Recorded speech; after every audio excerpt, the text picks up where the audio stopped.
What's happening, y'all? It's your boy Mark from Mindful Reality, the channel that covers reality TV from a mental health perspective. I hope y'all are doing well. And if you're not doing well, I hope you're doing good. And if you're not doing good, I hope you're doing okay. And I hope that if you're not doing okay, that you will get to the point where you will feel okay. And if you don't feel like you're okay, let's see. I hope that you can, get through the day, and then there's going to be a tomorrow. And tomorrow, there's always a chance to make things better. But there's no chance to make things better if you don't get to tomorrow. And if you feel like you're in danger, please seek help. It doesn't make you weak. It doesn't make you a failure, a quitter. You are in fact not quitting if you have a problem and you are seeking help for it. You are strong for that because many people, including myself at times in the past and probably still at times now, feel like I'm so strong that I should be able to handle anything that's happening without needing help. But I've been in a position in life where I've had all that stripped away from me in the sense of I've had all my pride stripped away from me. And that point in time was the time that I asked my parents to take me to the hospital, to the psych hospital. And granted, I didn't actually know what I was asking because if I had known, I probably would not have gone and gotten admitted. But at the same time, if I hadn't gone and I hadn't gotten admitted, right, I probably wouldn't be where I am today. Because let me tell you what it's like. You go in there, you have your clothes, you have your electronics, your phone, whatever it is that you brought in with you that you might have thought that you could get in with, you don't get in with that. High flower and dragons. They take it all away from you and they give you a hospital gown. And everybody knows that whether your problem is some major thing or whether it was a minor thing that you just didn't, it doesn't matter. You all know that you're in there for some kind of mental health and or psychiatric reason. So that takes away all the fluff that we usually talk about with people in terms of, where do you work? What do you do for a living? This and that, like small talk items that people usually talk about was not a thing in the hospital. It was like, what are you in here for? What kind of psychiatric break brought you in here?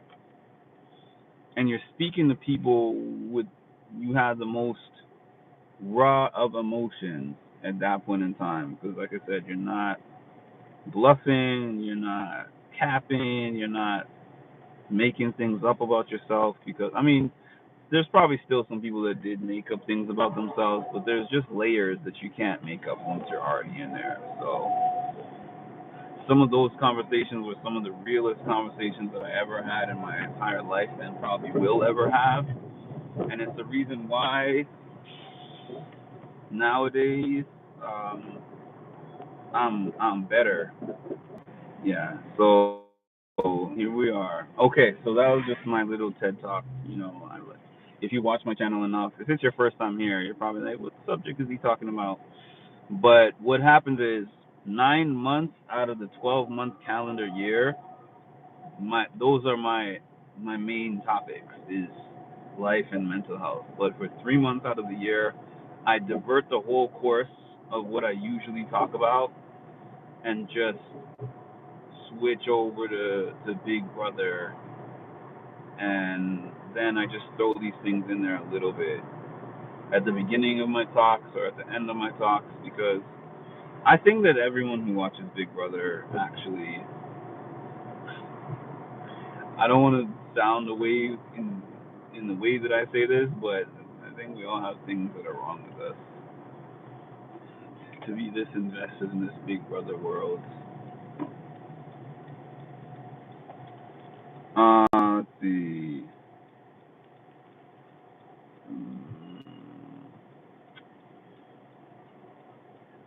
Hi, Charicity. Hi, Megan.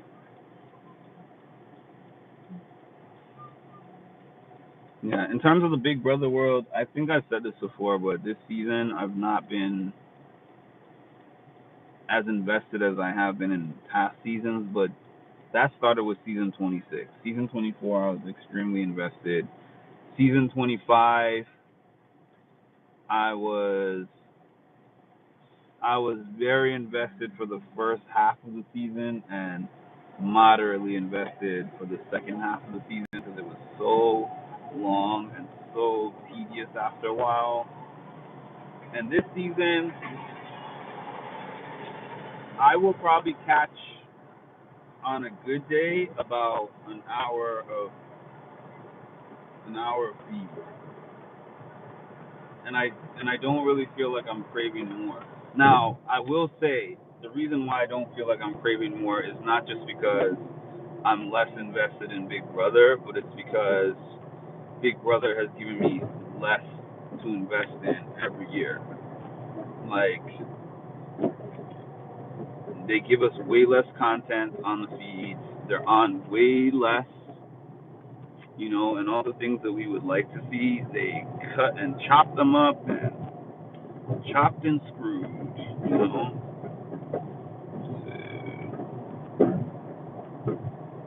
chopped and screwed.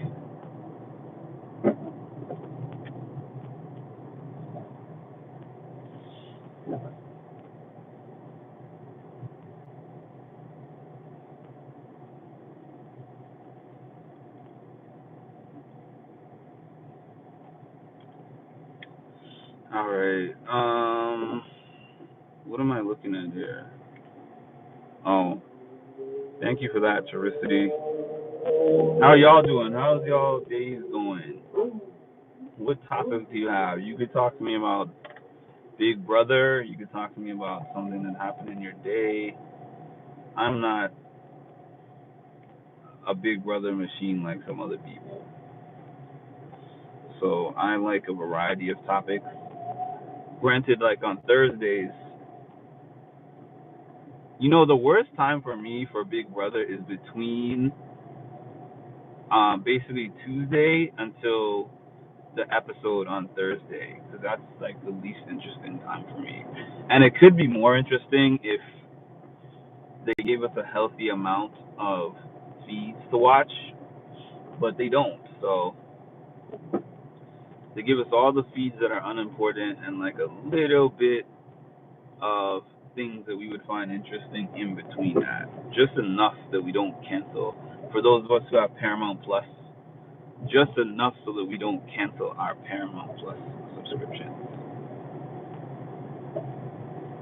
I saw things went off with Ashley. Are you talking about the Ashley Keanu thing? Because if so, I'm looking forward to that veto episode.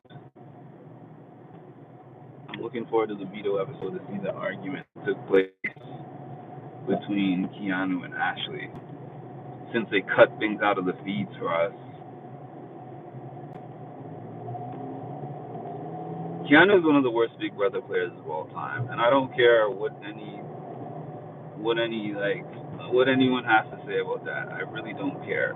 I mean, you are entitled to feel like he's a great Big Brother player, but what is not up for debate is that he wouldn't be in the house if it wasn't for the BB blockbuster. He is the epitome of the BB blockbuster. I think he's been in I don't know between him and Kelly who's been in more. Possibly Kelly, because I think that Keanu has won more vetoes than she did. So I think she won more BB blockbusters and he won more vetoes. So I could be wrong. I haven't really been keeping track of the comps, but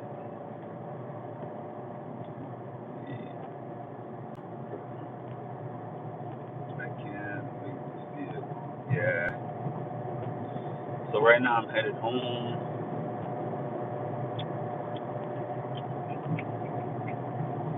and then I have my favorite thing to do in the world, a chiropractor appointment.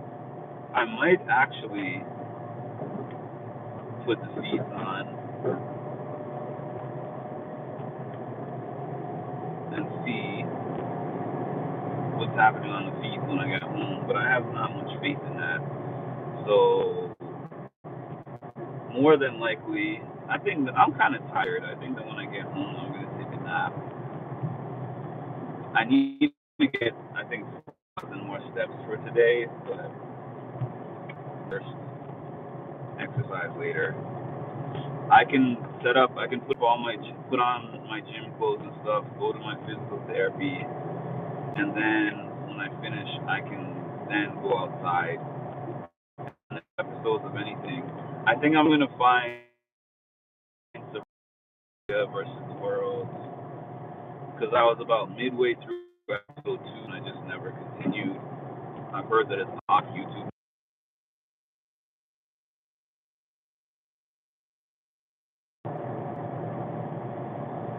Okay, I refreshed. If it chopped up for anyone, I refreshed. So sometimes when it chops up, it chops itself up, but there are times also, probably an equal amount of times, where my live pauses because somebody called me, or sometimes if I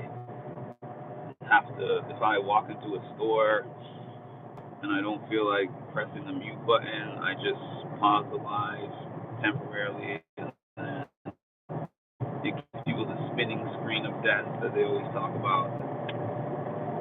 This time around, ooh, I have a headache, by the way. Hi, Mom. He thinks he's the best because of time. I think that probably having such a basic, I think being a recruit and having such a basic Big Brother knowledge, I think he and Kelly are similar in that sense. They think that they are great Big Brother players because they're more active than others, not realizing that your goal is to be on the block as little as possible. Like, I feel like, so to become a citizen of the United States, which I am now, I have not, this is actually my 10th year as a United States citizen. I'm a dual citizen, actually. 50%, a Canadian and an American citizen. What is happening up there?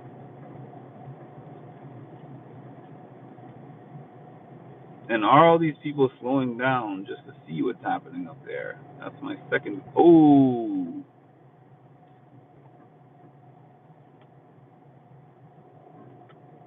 um,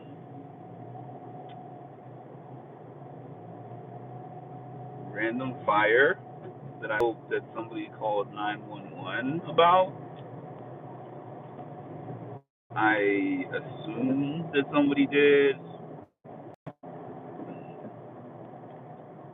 Okay.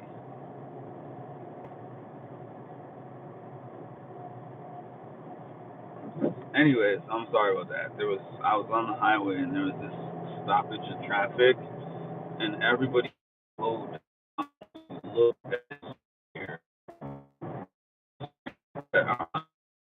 fire. I hope that one of all these hundreds of cars that were blocked up to look at that fire called called 911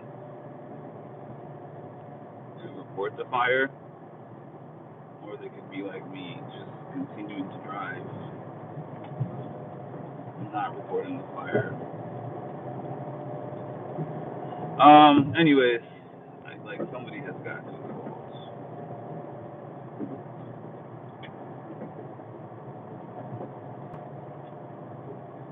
rubberneckers.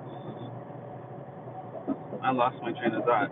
Oh yeah, yeah. So Kelly and Keanu are two people who know about Big Brother, and they don't realize that your goal is to be on the block as little as possible. Your goal is not to build a comp resume, and the people who build these like massive comp resumes are typically people who have been playing the worst social games. So they just get put on the block a lot. And I think they tend to think of it like Survivor. Like, I think on Survivor, it's actually a stripe, like a badge of honor. And I don't know if a badge of honor in Survivor, and you won immunity a bunch of times, and you were targeted a bunch of times, but you won your way to safety, and you found idols, and you got a bunch of stuff. That's a benefit for you in an argument on Survivor, but I think that it's a lesser argument on Big Brother, and especially today's Big Brother, because I think that Taylor was the game breaker in a sense of when you stacked up Monty's comp argument against her comp argument, it's not like Monty was a comp beast either, but on paper, he had a better resume than Taylor did. But his social game was trash. So,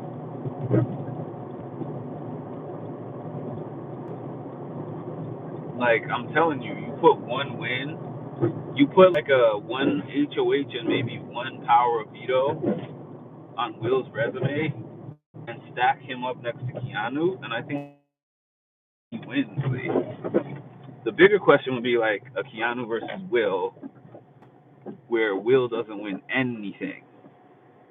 And then let's say Keanu wins the final HOH and takes Will, which I don't see him doing that. I think that he would have a preference for going against like a Kelly or going against somebody with more stats. If I were him, like if I were Will, I'd love to go. I mean, if I were Keanu, I would love to sit next to Vince because Vince has been slimy and disloyal. I would like to sit next to.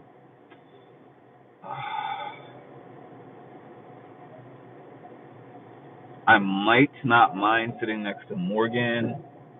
I would love to sit next to Kelly. I don't know.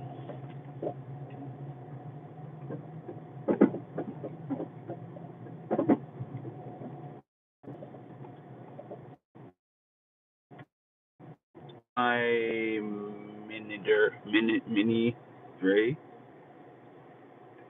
Dre. I don't know. How are you? Nap time. I'm gonna be taking a nap soon. Actually, I'm tired. The comps don't make the man. They don't make the man. And the thing with Keanu is he actually. I was thinking of it. He's been spared for 2 straight weeks of being on the block after I think 4 straight weeks of being on the block. And who spared him from being on the block? Rachel, and before Rachel,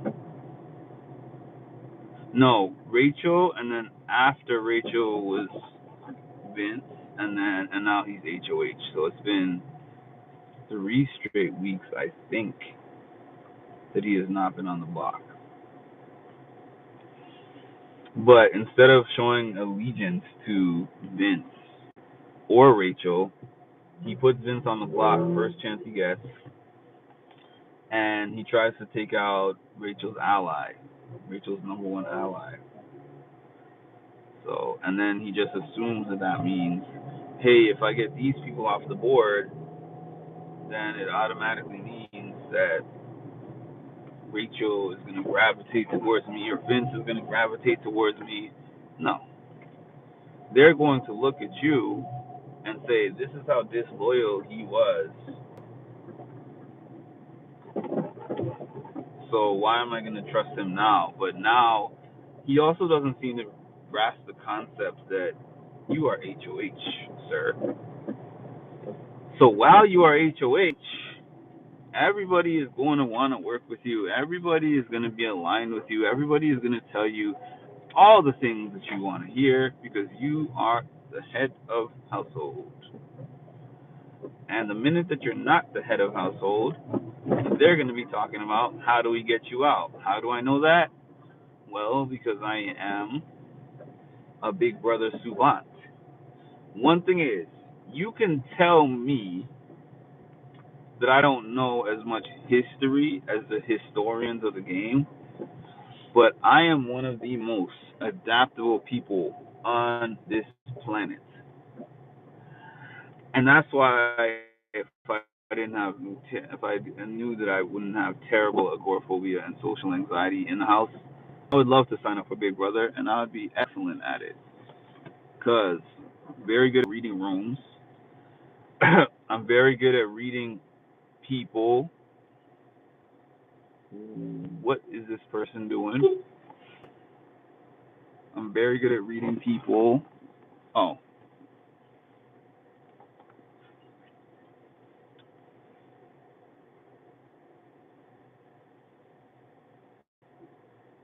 and I'm very good at understanding situations. And I think I understand the Big Brother game quite well.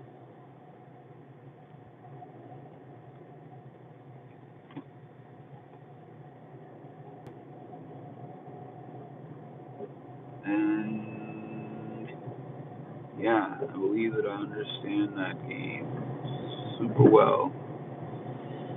And I think I'm good at reading a room. Like when I go in and I talk to somebody and I'm having a conversation, forget about Big Brother. Let me use work because I always compare work to Big Brother because that's their work environment for that span of time. So if I'm in a room of people and they're not clearly my friends, like these are work colleagues and they have various levels of how they feel about me. Some like me, some hate me, some feel neutral about me. I don't go off of what they say as to what they feel about me. Like if somebody's like, I love Mark, because I've had people say those exact words. I don't have a problem with Mark. I love Mark. Like he's such a good guy, blah, blah, blah. That's all fine and nice and beautiful, but I can tell whether you really do love Mark indeed, or if you're just like, I can't wait for this guy to get out of this room so that I can just talk my smack about this guy. And then another thing about me is I'm very well connected at work. And that probably is going to sound like you're well connected. What is work like? The gang? Yeah, it kind of is, in a sense of. I'm gonna walk for a little bit. I was not gonna walk, but it is a beautiful day outside, and I have 4,500 more steps to do, and I still have 2 hours until my physical therapy appointment. So I have loads of time on my hands, and walking and doing my lives has gotten me to 10,000 steps so many different times. It makes my life easier doing the lives while I'm walking, because then I'm not thinking about it. Give me 1 second to refresh though, because I got to check for something.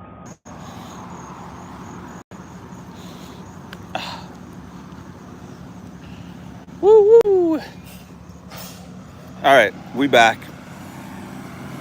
The only thing about when I walk and it's sunny like this is because, the only thing that sucks is that I can't. It's hard for me to read the comments in the sun. Taylor only won because she was bullied then gave a phenomenal speech. Hi, Jacqueline. Hi, Chocolate. Number 3. Charicity is number 1 this time. Charicity asked why I didn't put her in consideration for Employee of the Month last month. So I have to put her in the running. She was in the running, but y'all were just louder about it. So, but this month I have to put Charicity on the list for Employee of the Month. But since y'all don't appreciate the parking spot, I have to think of something else. Ungratefuls. Ungratefuls on my channel.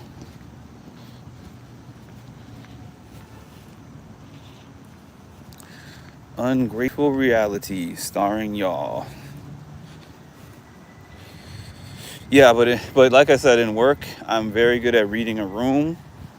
I'm very good at reading people. I don't listen to what people say. I watch everything, body language, their tone, how they are with others, and how they are with others compared to how they are with me. Like, a lot of times when I'm taking a break, I don't necessarily take my 15-minute breaks outside of the building. I might just take a breather and get out of my office and stand by the front desk. And then I know everybody, like, to some degree. I know most everybody at work. When I say no, I don't mean I know them all on a personal level. I just mean I pay attention to who's around me. And I know at least a little bit about them. I'll know their name, if I'm in an office, that is. Which is funny enough because for 5 years, when I was remote, 2020 through the beginning of this year, I did not go through the extra mile of learning people and knowing people in other departments and knowing names and stuff. But it's just naturally what I do when I'm in an environment where I'm forced to be around other people every day. I get to know them a little bit. I get to know a little bit about their tendencies, their body language, a little bit about their history and their background, and I act accordingly. What I mean by that, I learn the people who I can generally trust with some things. I know the ones that I can vent to. I know the ones that are the good morning, how are you friends? How's sports and the weather? I know the ones that are out to get me, and it's a skill that Keanu doesn't really seem to possess. And I'll go a layer further. I don't know what else he does, but I do know that he's a personal trainer. Not to typecast personal trainers, but I have been around a lot of personal trainers over the last 15 years. Either I know them personally, or they've been my friends, or I've paid them and they've worked for me or worked with me, whatever way you want to look at it. But I'm paying them and they're providing me a service. So whatever you want to call it. But there's a thing about personal trainers. You don't necessarily have to read the room well to be a personal trainer. Because a lot of rooms you walk into,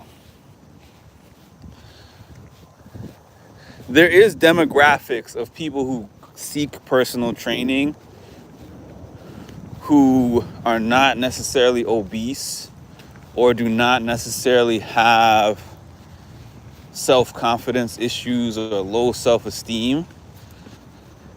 But there's a large demographic that do have those issues when they go seek personal training. And the ego that it gives certain people, certain personal trainers, when most of their interactions, they are the A side of the interaction. What that means, because I used to hear this A side and B side thing, like the A side of the tape.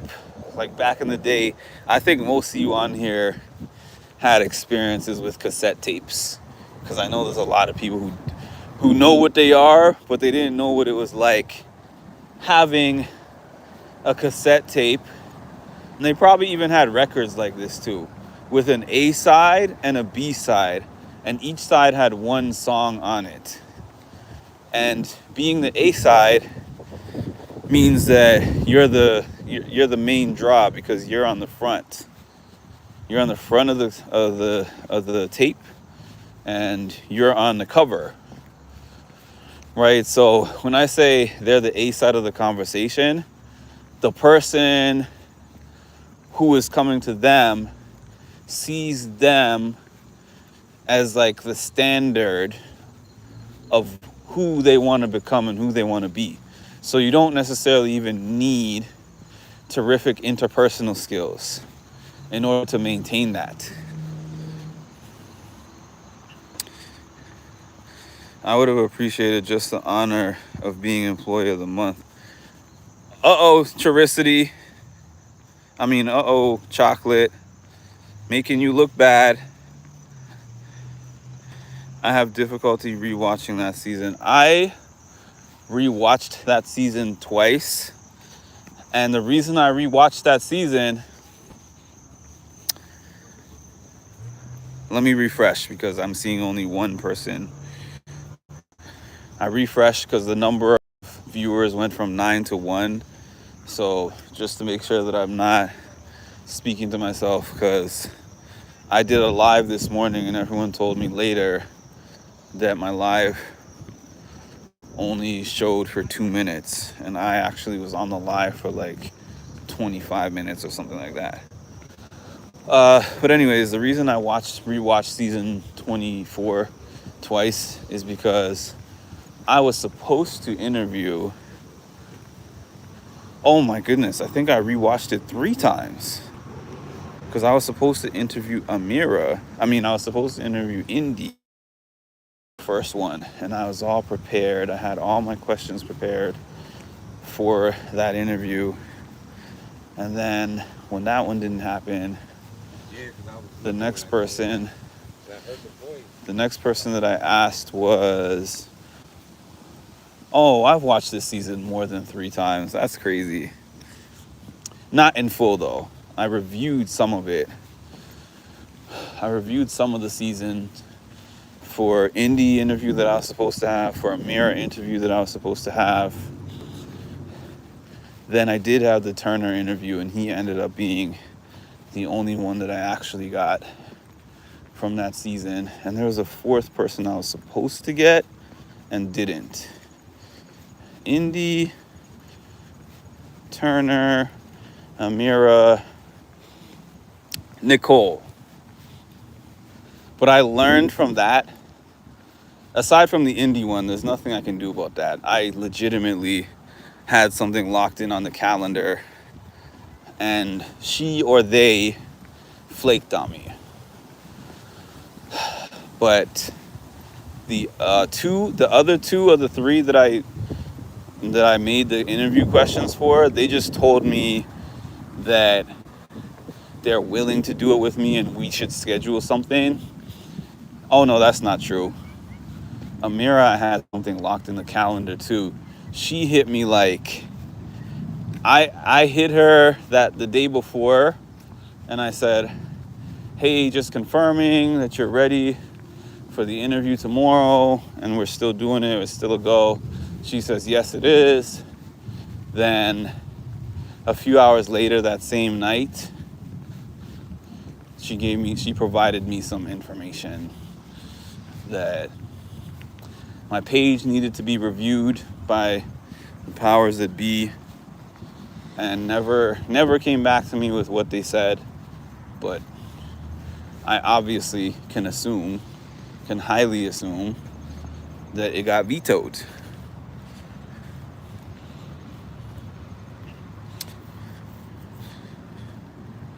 Interesting. That's an interesting fact, Tammy, that in albums, the A side was selected by the record company or producers, and that the B was usually the artist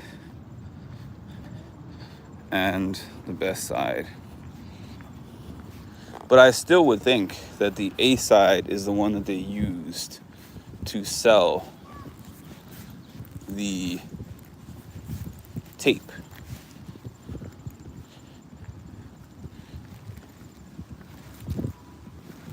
I remember we had an A B side tape. I mean, we had several of them, but the one I can't really remember most of them. But I remember one of them had, I want to say it had Whitney Houston. Whitney Houston was the A side. You know what? That's not what it was. Mariah Carey was the A side. Faith Evans was the B side. Mariah Carey, Butterfly. It wasn't Faith Evans. Sheesh. My brain's not working. A side was Mariah Carey. Nope. A side was not Mariah Carey. I'm lying. A side was Vanessa Williams. Save the Best for Last, which is one of my favorite songs. And then B side was Mariah Carey, Butterfly.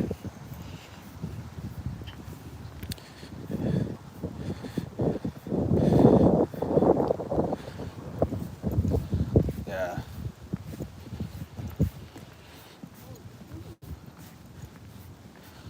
I love me some repeating the same songs over and over, because I wasn't even thinking, oh, I wish I had all 16 songs on the album.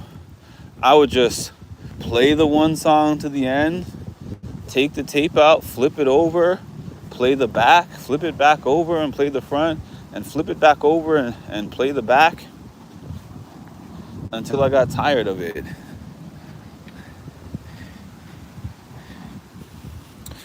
Love both of those songs. Save the Best for Last. Yeah, I love both of those songs too. That was, to me, there's a lot of classic eras, but I love 90s music. I love a lot of music, but 90s had so many different genres that I just really enjoyed.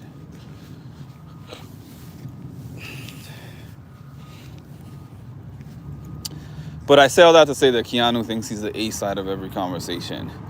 Keanu doesn't recognize that Rachel is playing games with him, for an example. Because if you hear him walk around and talk to people about his dynamic with Rachel, he makes it sound like he's controlling her. He's like, oh, I'm the closest person in the world to Rachel and right now, and I'm picking the brain of one of the smartest people in the game, and this and that and the other. And it's like, no.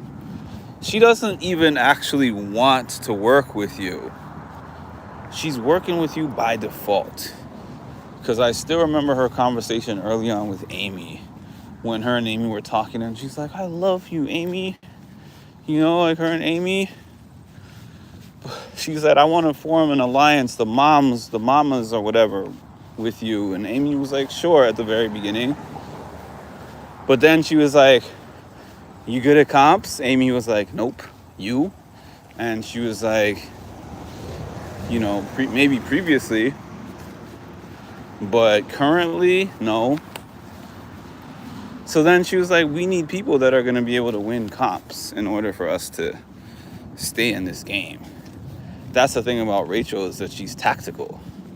So she said, all right, some of these other guys that can win comps are not for me in this game, where they're already attached to somebody that they want to protect, and they see me as a threat. So what options do I have? Will's not a comp guy. Zay wanted her out. Riley wanted her out. You know, she didn't have much to choose from. So she defaulted to Keanu. And quite frankly, I thought she was wasting her time on Keanu. I'm like, this man's not going to work with you. Kidding me?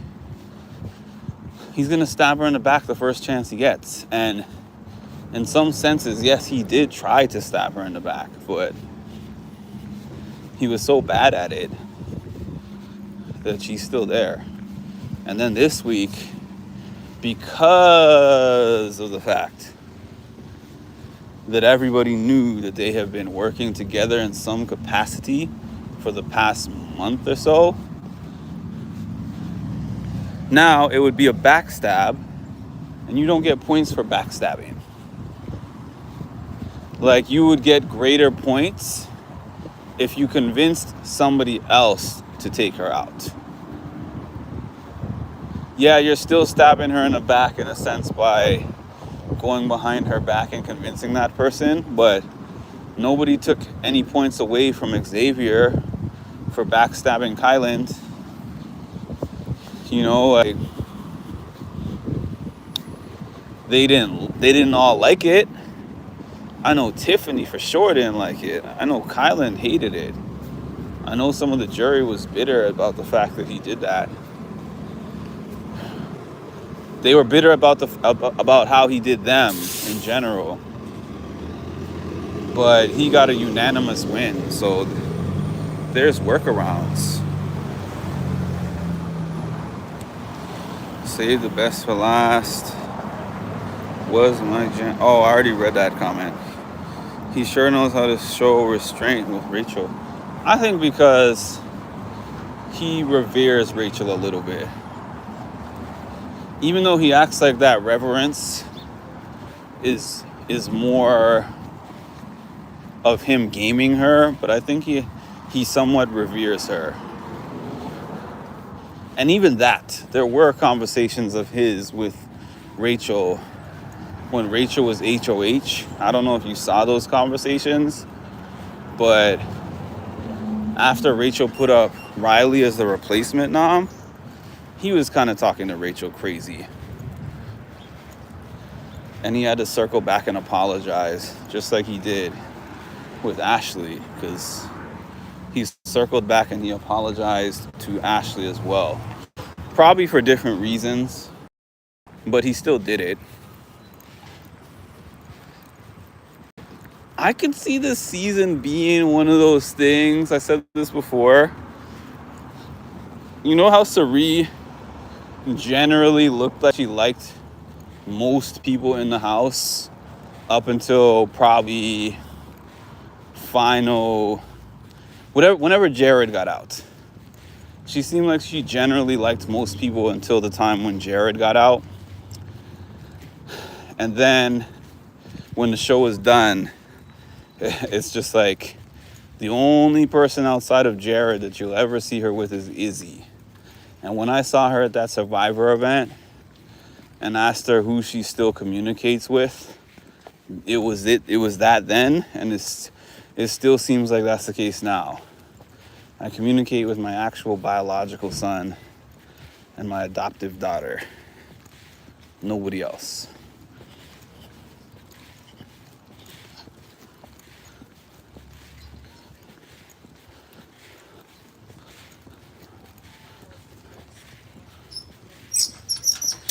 Do I genuinely think that Rachel has made some friends in the house? Absolutely. I do think that Rachel has made some friends in the house.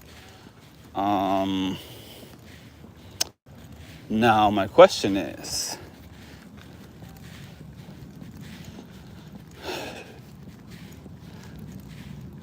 somebody like Keanu, I could genuinely see her not liking him.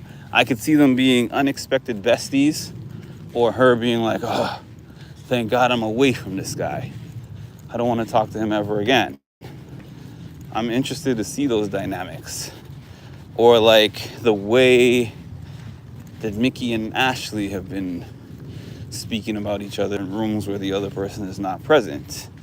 Is that going to be a thing, like a dividing thing when they leave the house? Or are they going to just be like, hey, it's just competition, and competition makes people do, different things? I don't know.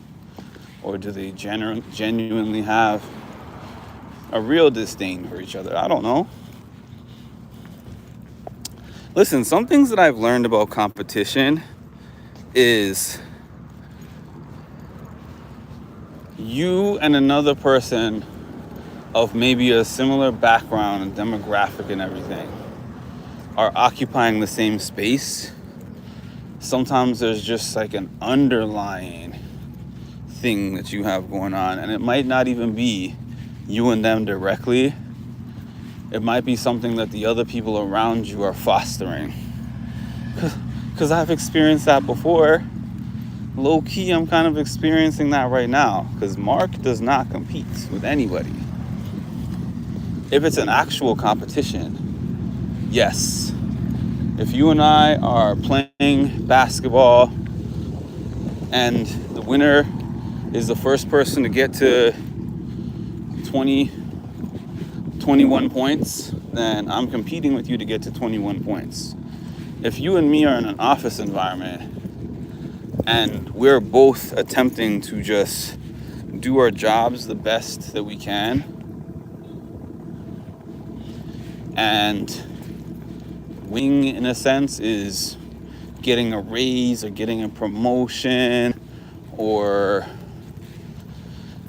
doing well on scoring a contract or doing well on a presentation that I have to do for a company, nothing that you do impacts what I'm doing. In other words, aiming to do it better than my counterpart,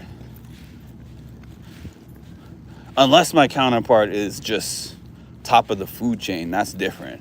But if we're in the same position, then I can only really aim to do the best that I can do. And frankly, if my aim is just to do better than the person next to me, then frankly, I might be aiming too low. Because now I'm letting that person set the bar. And I think looking at what somebody else is doing always limits you. Because now you're only going to go as high as being just a little bit slightly better. Like, do you bring to the table? I forgot what I was getting out of my car. Oh, use what you bring to the table, because you are the only one who came in there with your gift. And if you get wrapped up too much in what the other person is doing and how to outshine them at their thing, then you're going to lose the essence of what makes you you.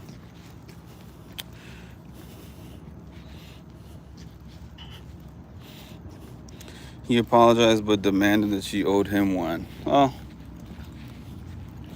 that's Keanu for you. She can't stand Mama Fee. Yeah, you were not on. I don't think you made it to my live. I did a Zoom call with Mama Fee and a fan Zoom call with Mama Fee before the season started. And a lot of them asked Mama Fee if she still talks to Sari, and she said, I wish Sari would talk to me, basically, but she doesn't talk to me. It was not the other way around. Like, she was pretty much saying that she was still open to communicating with Sari, but Sari has shut the door. I'm getting off here soon, just to let y'all know. Just because, honestly, my phone is dying and I'm about to go inside. So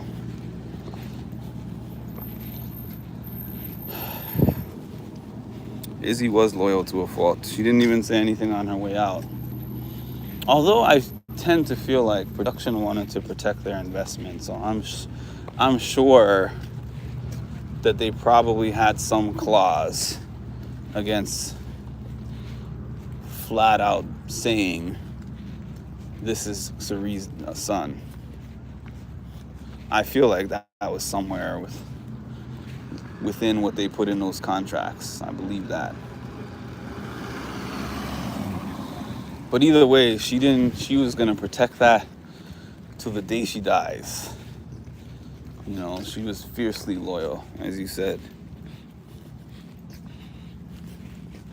But if I knew that, for lack of a better term, I would have Sari by the balls and Jared. For lack of, excuse my French. But I would definitely be using that against them hardcore.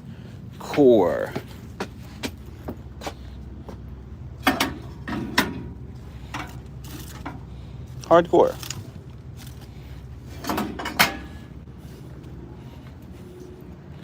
She was always trying to backstab Sari. Okay, what do we got here?